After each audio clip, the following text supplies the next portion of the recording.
Hello, my name is Barry Giardini with the California Disability Services Association. I'm also testifying today on behalf of Tony Anderson, the Executive Director of the ARC of California. Just want to register our support for the delay of the overtime provisions, the restoration of the 7%, and the restoration of the IHSS share cost buyout. Thank you.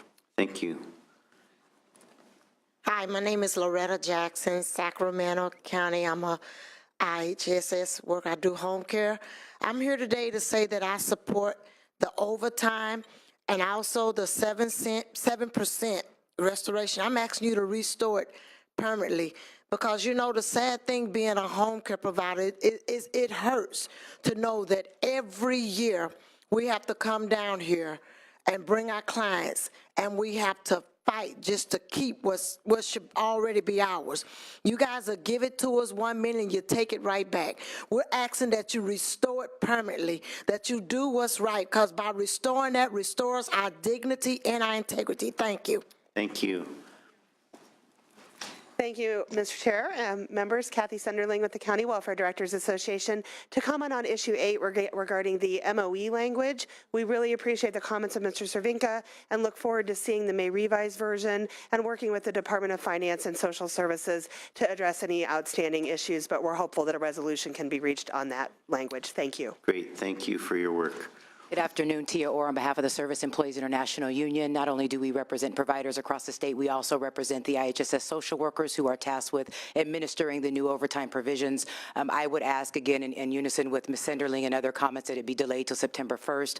Our workers on the ground are responsible for doing this work and are not properly trained. They've had some training, but it hasn't been full training. I think if you ask anybody in the room, Senator, if we are ready for this, we are not ready. And anytime there's policies, albeit good, that we're not ready for, I think we have to be responsible, admit that, push it back a little bit so that we do it effectively. Absent doing it effectively with proper training, there is going to be errors and lines out of the county offices that are going to cost more to the general fund in the long run. So I ask that you delay it for a smart investment and to ensure that our workers can properly handle this in a good way.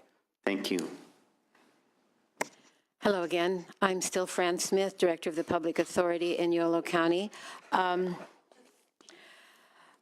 With my staff, we stand in front of providers, and we've done the training on how to fill out a timesheet. We've done the training on how to fill out the workweek agreement timesheet. I can tell you that it's very hard for people to understand it. I want you to picture a timesheet with little boxes from the 1st to the 15th on one timesheet. The second pay period of the month is from the 16th to the end of the month with little boxes, and you fill that in. And then overtime comes along, but we've got to control the overtime. So now we're going to pay on a work week, and it starts on Sunday at midnight and goes till Saturday at 11:30. But they do not, those dates don't always correspond with the 1st to the 15th. So folks have got to figure out what they got paid in the last pay period and then put the remaining hours in for that week so they don't go over. It's complicated. So I'm here to say that reasonable people may differ, and I am differing with my good friends from the Department of Social Services. It's very complicated, and I'm making a plea for 26 equal pay periods a year. I work for the county. I get paid 26 times, not 24 times. I know it's going to cost a lot of money, but please think about it. Thank you very much. Chair, members, my name is Chris Jensen of the Resources for Independent Living, and Fran stole my word, but if I learned one thing this afternoon is that IHSS is complicated, and some of it's more complicated than I could even begin to understand. So I acknowledge the work that's ahead of everyone here. We are in agreement with the panel and the people who are consumers of services and the workers. This is part of the Olmstead decision. This is part of California's commitment to Olmstead, which means that people with disabilities have a right to live in a community. And we need to work forward to making sure that all the systems are in place for them to be successful and sustainable in that housing and in that living. And what's happened through the recession was a lot of those pieces were taken back. We need to look forward as to giving that freedom that everyone else can enjoy back to the folks that really need it. Thank you. Thank you very much. Mr. Chair, members, Gary Passmore with the Congress of California Seniors with 2 or 3 additional notes. The first one is that it may seem like common sense, but in a detailed conversation like this on the overtime issue, we concur that it's a relatively small or narrow population that are going to be affected by this out of the hundreds of thousands of people.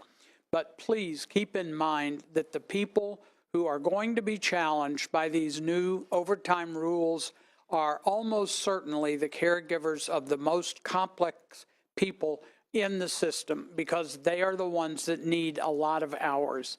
So the people most at risk of a mistake in how we implement this are also the people most at risk generally. That's important to remember. And I concur in the other proposals being made on 7% and on the share of cost. Thank you. Thank you very much. Hi, my name is Carmen Jones. I'm a home care worker for Sacramento. And what I'm dealing with, and all of us are dealing with, is this overtime and what all we have to go through. It's so hard. It's so complicated. I've been to the IHSS office 3 or 4 times. I talked with the supervisor of the payroll. Everybody is always telling me something different. It's always something different. No, you don't do it this way. No, you don't do it that way. And it's always something different. It's very confusing. So, and it feels like with all this, that we're getting violated and all this, it feels like that we're on parole or we're in prison or something, and it's affecting our clients, it's affecting us. And I'm for the restoration of the 7% and the overtime. We need this, and see, you guys are not in our position. You're not in our predicament, and you're not in our clients' predicaments.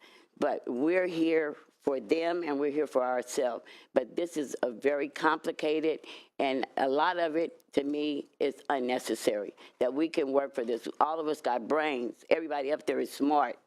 We got brains to make this work where it can be simple enough for us to follow it, without going through all this and making it hard on you guys and making it hard on us. Thank you very much. And I think this will be our last but not least public comment. Thank you. Good evening to the chair and to the committee.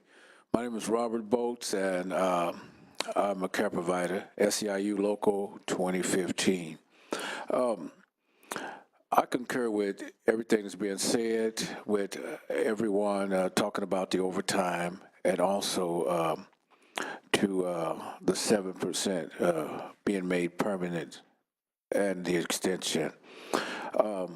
My son has cerebral palsy and epileptic with a feeding tube, and he's on 24-hour feeding. And I heard the lady mention something earlier, but, you know, I've had nurses come into my home, and I've had to show them what to do, how to do the care of my child, you know. So, and we save the state a whole bunch of money. So when you talk about spending the money versus saving the money, you do it, you weigh it. How much do we really save the state as care providers? So I concur with everyone talking about restoring the overtime and the 7% being made permanent. Thank you. Thank you, and thanks for your service. Thank you to all those who offered that valuable testimony. That concludes our work on issue 10, issues 7 through 10. We're now going to move to issue 11, overview of the community care licensing. I want to thank department members for working with us on this. We look forward to our continued work with you, and please thank your colleagues for their service as well. Thank you. I appreciate the opportunity. I'll be back, and Pat Leary, our chief deputy, will take my place.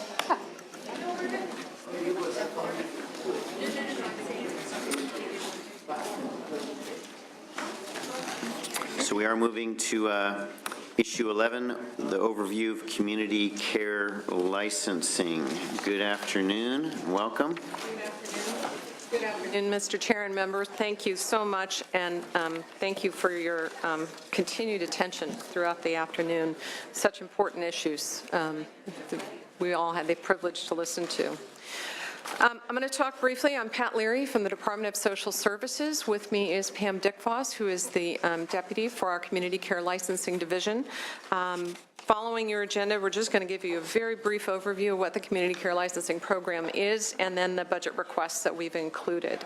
Our Community Care Licensing Division licenses over 67, almost 75,000 facilities in the state of California, everything from infant child care up through assisted living and hospice. So from the beginning throughout the entire continuum of life, we have facilities that provide for a continuum of care for individuals who can no longer remain safely in their homes. For example, we provide facilities for assisted living for individuals needing care and supervision, as well as for children and foster youth throughout the state. Our responsibility in the Community Care Licensing Division is to regulate and license those facilities and make sure that they are operating to protect the health and safety of those individuals who are in those facilities. It has a budget of about $143 million. Roughly 43% of that or so is state general fund. There's also a significant portion of that that's federal funds that comes from mostly the Title 20 block grant, as well as some child care and development block grant federal funds. And then there are some special funds that we rely on as well, and as well as fees from individual licensees and some civil penalties when those are called for a particular violation, which is not in all cases. This division has gone through a lot over the last several years with the assistance of the legislature and the administration. Following the Great Recession, this division took a lot of reductions during that period of time, and unlike most of the other divisions of the Department of Social Services, this is one where it's our staff who are actually providing the direct service out in the field. They're the ones who are actually out inspecting the facilities, as opposed to working through our county partners, who are most often delivering those other kinds of services. And during that period of time when there were budget reductions, necessary budget reductions, and furloughs and hiring freezes, a number of things occurred that staff felt were necessary in order to continue to do the job that they were doing, but with significantly less resources. And what we found when we did an assessment back in 2012 is some of those practices had really kind of eroded what we expected to see in a robust licensing and oversight program. And again, with the assistance of the legislature, the administration asked for and received a number of resources over a period of years to restore the foundation, if you will, so that we could restore public confidence that if something is licensed by the state, that the state is standing behind that actually has meaning and it could be meaningful to individuals. And so we have implemented a number of programs to try and restore that confidence and restore our own consistency throughout the state and strengthen in having a good oversight program. And in order to, by doing that, we've positioned ourselves to now be in a position to begin to increase the frequency of our inspections of facilities. One of the first things to go, or one of the early things to go, was the frequency of inspections in facilities when we had to make budget reductions. So we went from approximately a 1 and 3 year, depending on the type of facility, going out once every 3 years, to then having a period of time of up to 5 years. We would inspect a significant portion, about a third every year on a random basis, but some facilities did not get visited but for once in 5 years. So beginning in January of this year, coming year, we will be increasing our inspection frequency for all of our facilities to once every 3 years. And that will still have a random sampling in addition to that, so a facility won't necessarily know on any given year whether or not they're going to receive an inspection, which we think is important. In the following year, we're going to increase the frequency of inspections in our children's residential, foster youth, and our senior and adult facilities to once every 2 years. And the following year, it will go to every year for adult and senior facilities. We feel very confident that we're in a position to make those changes now. We are bringing staff on board over a period of time to make sure that we're onboarding staff appropriately, helping them get the experience with that large number of staff to be able to come through the door and to be able to inspect those inspect those facilities as frequently as we will be doing.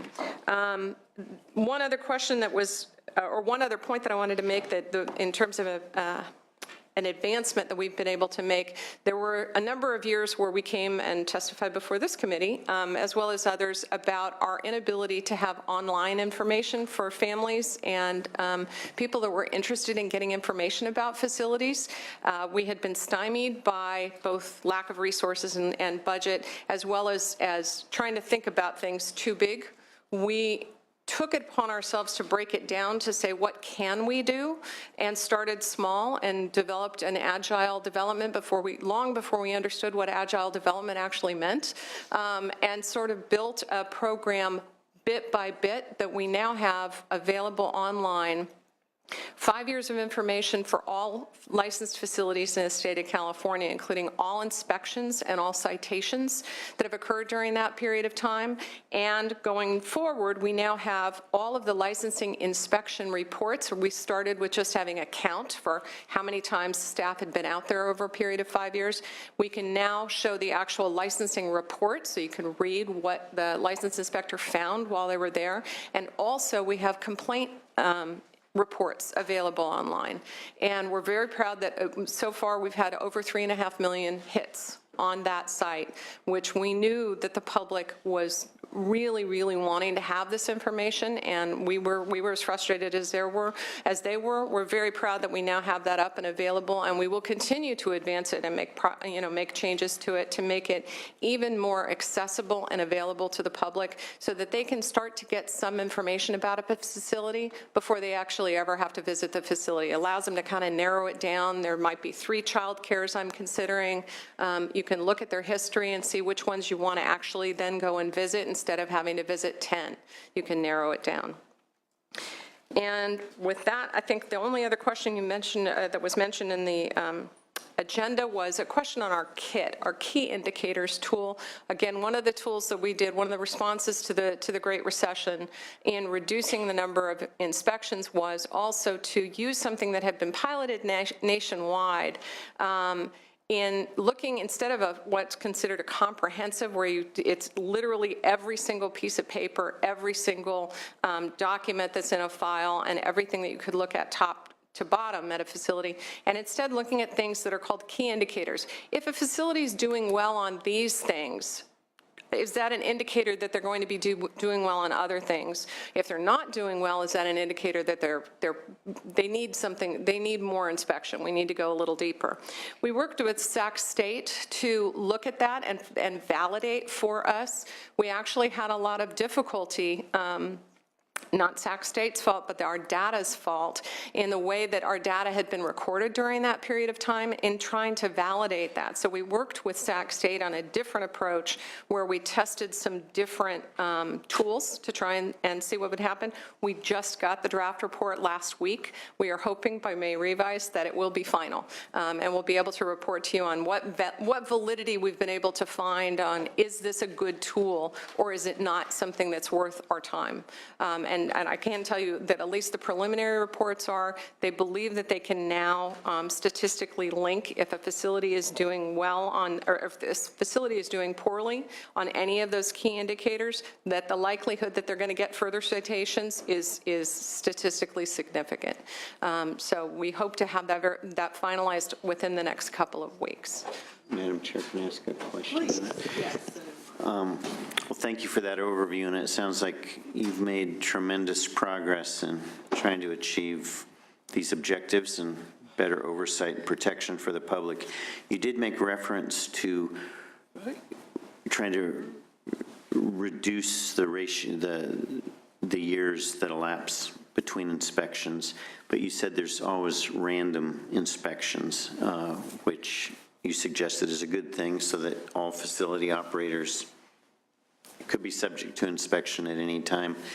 About how many random inspections, or what percentage of facilities will be subject to a random inspection over the course of a year? Right. Under our current 5-to-1, 5-year, once inspection every 5 years, we do a 30% random. And in addition, there are about 10% of facilities that have a requirement to have an annual. They might be on probation. They might have federal funds attached to them. So at least 30% are pulled on a random basis. As we ratchet down the years, so we go from 3 years to 2 years to 1 year, that percentage will also go down. And that actually is a good segue into the first budget proposal we have, which I'm happy to answer any more questions, but in terms of making sure that we have the right amount of staff to do both the required inspections once every 3 years plus the randoms, we had to make an adjustment. Great, thank you, that's helpful. Thank you, Madam Chair. Thank you, sir. And let's go right into the request. Hi, Madam Chair, Member Senator Monning. I first want to say how extremely grateful we are for the resources we've received in the last couple of years. We've really provided a tremendous effort to really enhance our infrastructure, which has not only helped the license ourselves, but also the licensees. I know there's a lot mentioned in the agenda. I just want to highlight a couple of the areas. Pat mentioned the transparency website. To have over 3.6 million people hit that website shows how important it is to the community. We've also had implemented a centralized complaint unit that since a year ago, January, we've accepted over 90,000 calls to that center that's for both information as well as taking complaints. So that also provides an opportunity to track and trend the type of complaints that are coming in. Previously, it was over 25 offices across the state. Now, with having it in one place, we're able to identify what type of complaints are coming in and what areas of the state the workload is being addressed. We're currently adding to our training unit with previous resources that you've allotted to also prepare for the increase in frequency of inspections. As Pat mentioned, we're starting to hire the positions in July of this year. We're prepared to train them and have the space allotted for them and get them out out in the field.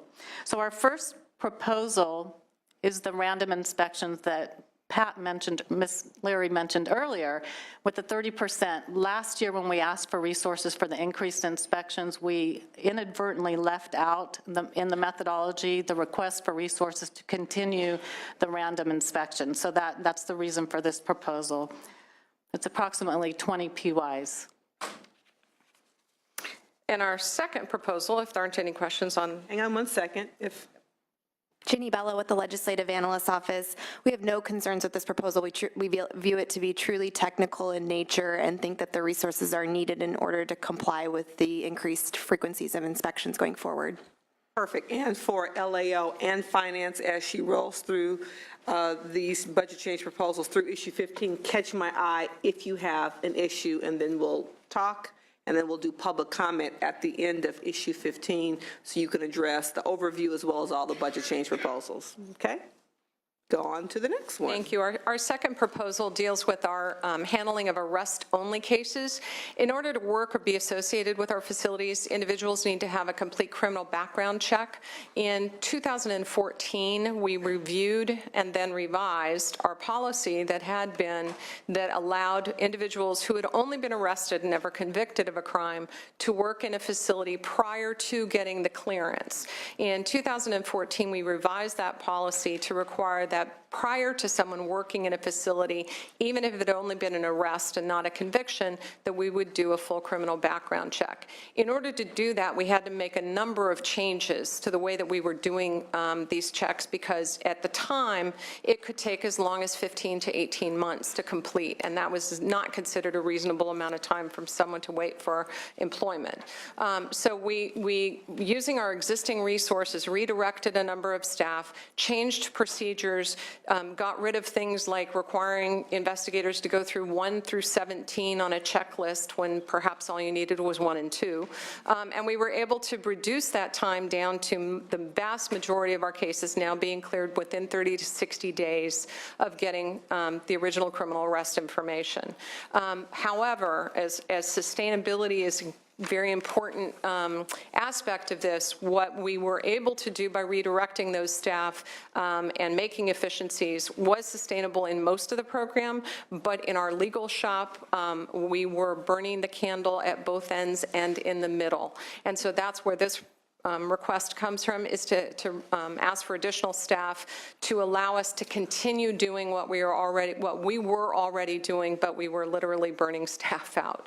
And so this has requests 5 staff, 3 attorneys, 2 assistants, in order to just continue to keep plugging along and doing these arrest-only reports in the same pace that we have been.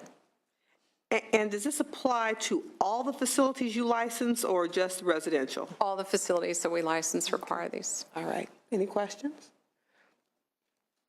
Let's move to issue 14, the Home Care Services Consumer Protection Act, AB 1217. Yes, the Home Care Services Consumer Protection Act requires, effective January 1st of this year, home care organizations to be licensed and home care aides to be registered. We have, this proposal requests additional resources as our projections from last year when we implemented the first phase of this project. We underprojected the number of HCAs and HCOs. So as of the end of March of this year, we've received 1,100 applications for home care organizations and approximately 50,000 home care aid applications, which is higher than what we projected in the last year. So we're asking for additional resources to continue the workload.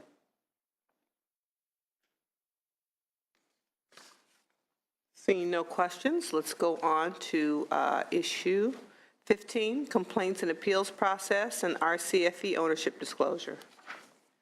So this proposal has to do with 2 pieces of legislation that was enacted last year. AB 1387 restructured the appeal process for those that are assessed a civil penalty. So we went from a 4-step process to a 2-step process. We're asking to extend the 3-year limited term positions for another 2 years. AB 601 requires the department to collect and retain ownership and compliance information from new applicants. So we're asking for resources to continue that workload. And the question on page 37, why they were initially approved as 2-year limited term and why the need to extend them? We originally thought we would have all of the regulations completed, that we have to update our evaluator manual, and so we've asked to extend the positions a little bit longer. Okay, all right. With that, LAO, any questions or concerns on any of the budget change proposal requests? Finance, any comment? Public comment then on all of community care licensing. Good afternoon, Madam Chair. Well, good afternoon. Thank you. We missed you, but I was over there causing trouble in another budget subcommittee, so. We know trouble follows you. I've got a couple of comments on these 3. First of all, we support, I'm Gary Passmore with the Congress of California Seniors. We support all of the BCPs that are proposed here. We were one of the organizations that advocated strongly for AB 1217, and we would like to see it fully implemented and adequately staffed. I also want to give you a heads up that I am one of several advocacy groups that is concerned about the fact that the long-term care ombudsman is statutorily charged with going into the facilities, the RCFEs, assisted livings, and receives no funding to do that. And at the behest, I guess, of the governor's office in last year's budget negotiations over the ombudsman, we were encouraged to look for non-general revenue funding sources for the ombudsman to carry out its work. And we will be back before the May revise to present some proposals to increase the licensure in assisted living to help offset the cost of the ombudsman oversight. Thanks. Thank you. Next witness. Good afternoon, Lisa Coleman with CalCOA, the California Long-Term Care Ombudsman Association. We're also in support of the BCPs. We're very pleased with the work that community care licensing is doing. We're very encouraged by the increase for the random and for AB 601. Thank you. Thank you very much. Any other public comment?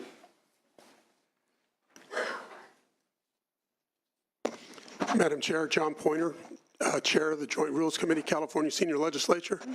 We vote approval of the BCPs. Excellent. Thank you very much. We'll be holding these items open. Thank you, ladies. Appreciate it. Moving on to Department of Social Services, Adult Protective Services, issue 16 and 17, starting on page 38 of the agenda.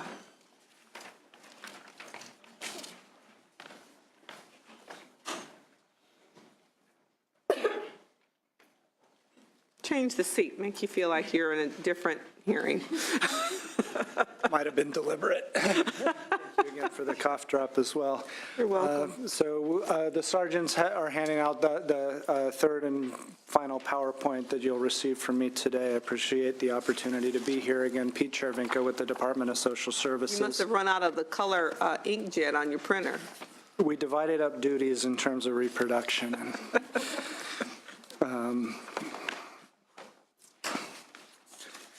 And it looks like you don't have the full deck because it wasn't run double-sided, so I'm going to apologize for that. Oh, okay, one. I see we're skipping some numbers. What you do have here, so Adult Protective Services, and thankfully, thank you, your agenda also does a good job explaining this program and its obligations.